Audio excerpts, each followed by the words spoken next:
Falou meu nome certo, sim, Edi. E só para complementar a minha apresentação, meu nome é Suhaila, sou filha de imigrantes libaneses. Meu pai veio do Líbano com 4 anos de idade, uma viagem de 1 mês de navio, tipo Titanic, naquele lugar lá onde fica uma galera dormindo, famílias todas misturadas. E eu não decidi ser engenheira. Foi a minha mãe que decidiu, e ela nem sabia disso, né? Porque, como toda adolescente, eu mentia muito para os meus pais, não é mesmo? Eu falava que ia para um lado e ia para o outro. E, um dia, dando um passo antes, minha mãe tinha que decidir o que eu ia fazer no ensino médio. Porque eu sempre estudei em escola pública e eu tinha que ter uma profissão. Quiçá eu ia fazer faculdade, né? Será que eu ia conseguir fazer faculdade? Então, ela estudou, foi atrás e viu que tinha curso técnico. Puxa, que legal, tem curso técnico, mas tem um curso técnico que não é pago. Puxa, mas a escola desse curso técnico você vai precisar estudar muito e fazer vestibulinho. Então, tá, lá vai eu, minha mãe, ó, você vai estudar, a gente não tem como pagar, e você vai fazer o vestibulinho para entrar. Escola Técnica Federal, que eu passei. Estudei, fiz o cursinho junto com a 8ª série. Enquanto meus amigos estavam tudo lá brincando na quadra, eu tinha que terminar a aula e sair correndo, andar para caramba, pegar metrô, pegar ônibus, pegar metrô e ir lá para a Armênia. Mas tá bom, fui. Passou 1 mês, 2, 3, 6 meses. Quando estava chegando perto do final, eu já não aguentava mais. E eu falava que eu ia para o cursinho e não ia, né?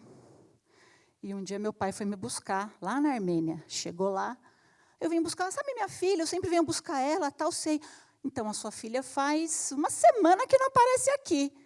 E eu toda, né? Ficava com os meus colegas lá no ginásio, curtindo. Cheguei em casa, minha mãe, então me fala, como é que foi seu dia lá no cursinho? Nossa, aconteceu isso, mãe, aconteceu aquilo, mentindo pra caramba. Fora as outras mentiras que eu fazia também. Minha mãe falou, então tá, é o seguinte, seu pai esteve lá, você não estava lá. E eu falei, agora, como eu saio dessa? Sabe o que é? É que eu não quero estudar lá, eu odeio aquela escola, eu odeio todo mundo, eu quero morrer, eu não aguento mais. Ah, você quer morrer? Você não aguenta mais? Mas você vai estudar e vai passar. Depois que você estudar e passar, você se mata, mas você vai estudar e vai passar.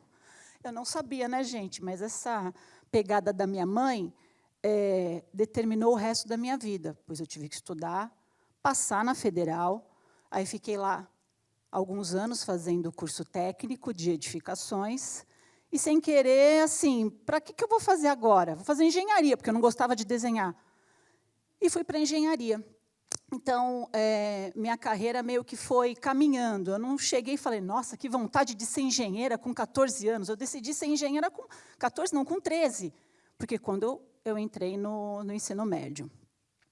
E é isso, um pouquinho só do overview da minha história, o que aconteceu, por que eu me tornei engenheira. E aí consolidei minha carreira na área da saúde, também sem entender, porque estava lá na faculdade, estágio no hospital. Gente, o que um engenheiro vai fazer no hospital? Bom, pagava bem, né? Então, pagando bem, que mal tem. Lá fui eu para o hospital. Aí, de 98 até 2000 e tanto, minha carreira foi consolidada na área da saúde. Trabalhei em empresas como a Mil, a Apivida, Qualicorp. E estava no momento de carreira solo, e, a convite da GoWork, fui começar um novo desafio. Eu fui cliente da GoWork, né, quando eu estava na empresa, e me convidaram para tocar essa área de operações, que foi bem desafiadora.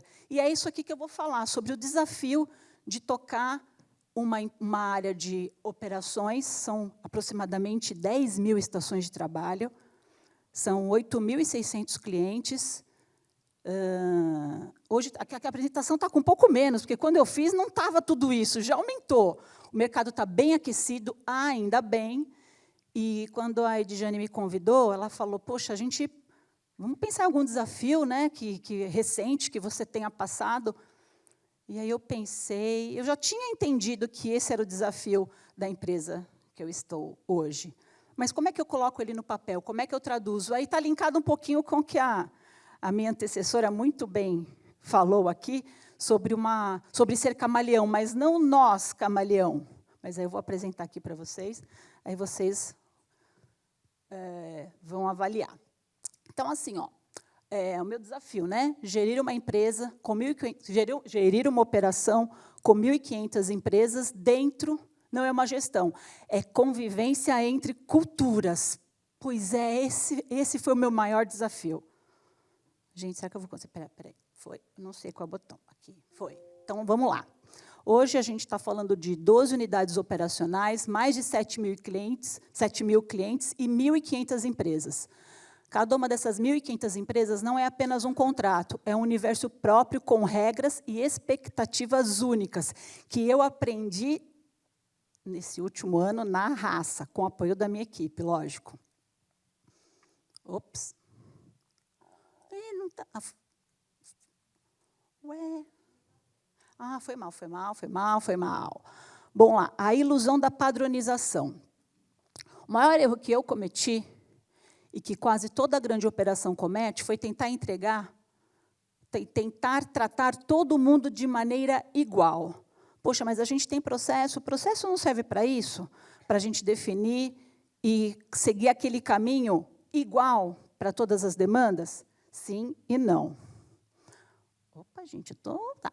Anatomia da nossa demanda. Então, avaliando os nossos clientes, né?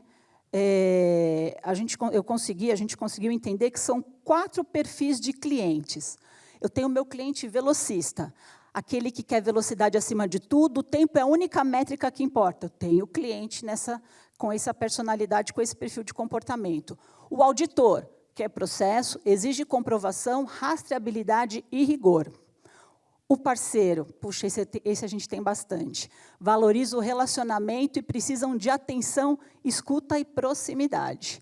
E o pragmático, que apenas eficiência, o resultado final é o que dita o sucesso. E como é que a gente se comporta para cada tipo de cliente? Nosso desafio. E qual é o nosso grande dilema? Tratar todo mundo de maneira igual, eu erro com a metade. Tratar todo mundo de maneira diferente, eu perco o controle da operação. Porque foi esse trabalho que a gente foi tendo. Eu fui entendendo aos poucos o que era essa operação. Gerir tantas empresas, tantos clientes, querendo manter a mesma regra e sendo igual para todo mundo. Não dá. E a mudança de perspectiva. Durante muito tempo, achei que o problema era a complexidade dos clientes, mas não era. O problema era que eu não tinha um sistema preparado para lidar com essa complexidade. Aí a gente quebra um paradigma, né? Tentar adaptar a operação para cada cliente, em criar uma operação capaz de se adaptar a qualquer cliente. Esse é o desafio. Como eu tenho uma operação que se adapta a qualquer tipo de cliente? E a gente já pode até fazer uma analogia, né? Porque quando a gente fala de uma empresa única, um único CNPJ, eu tenho várias áreas dentro dessa empresa. Eu tenho RH, financeiro, quando a gente vem da área da saúde, tem auditoria médica, tem aceitação, tem cadastro, tem zilhões de outras áreas. Cada área com gestor, com uma visão diferente de entrega do nosso negócio de facilities. E é um pouco semelhante com isso daqui, só que são empresas, e dentro dessas empresas, outras pessoas também com outras necessidades e de acordo com aqueles perfis que a gente falou lá atrás. Pragmático, auditor, o de relacionamento. E aí que entra, fazendo um link com a minha antecessora, a Operação Camaleão. A operação precisa ser como um camaleão. Ela muda conforme o ambiente, mas nunca perde a sua essência. Esse é o nosso desafio.